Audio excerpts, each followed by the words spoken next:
Deendayal port authority દ્વારા 54મા રાષ્ટ્રીય સુરક્ષા સપ્તાહની ઉજવણીનો આરંભ કરવામાં આવ્યો હતો। અઠવાડિયા સુધી વાહન ચાલકોની સુરક્ષાથી લઈને મેડિકલ કેમ્પ વગેરે આયોજનો કરવામાં આવશે। ચેરમેન દ્વારા સુરક્ષા અંગેના માપદંડોને બિરદાવવામાં આવ્યા હતા। ડીપીએ ચેરમેન સુશીલકુમાર સિંઘે સલામતી અંગેના માપદંડો બિરદાવતા જણાવ્યું કે આ માપદંડો વિકસિત ભારત 2047 સાથે કાર્યસ્થળે ઝીરો અકસ્માતના ધ્યેયને હાંસલ કરવા મહત્વના બની રહેશે।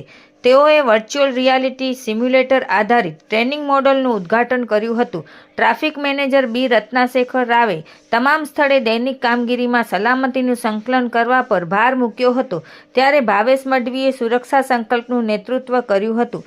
સુરક્ષા સપ્તાહ અંતર્ગત વર્ચ્યુઅલ રિયાલિટીથી વાહનના ચાલકો માટે સિમ્યુલેટર આધારિત ડ્રાઇવિંગ સલામતી તાલીમ, સુરક્ષા સ્પર્ધાઓ, મેડિકલ કેમ્પ વગેરે કાર્યક્રમો યોજાશે। આ કાર્યક્રમમાં તેજાભાઈ કાનગડ, મહેશ તીર્થાણી, એલ સત્યનારાયણ, જીવરાજ ભાંભી, રાણાભાઈ વિસરિયા, જે કે રાઠોડ વગેરે ઉપસ્થિત રહ્યા હતા। રિપોર્ટ ભારતી માખીજાણી, ગાંધીધામ।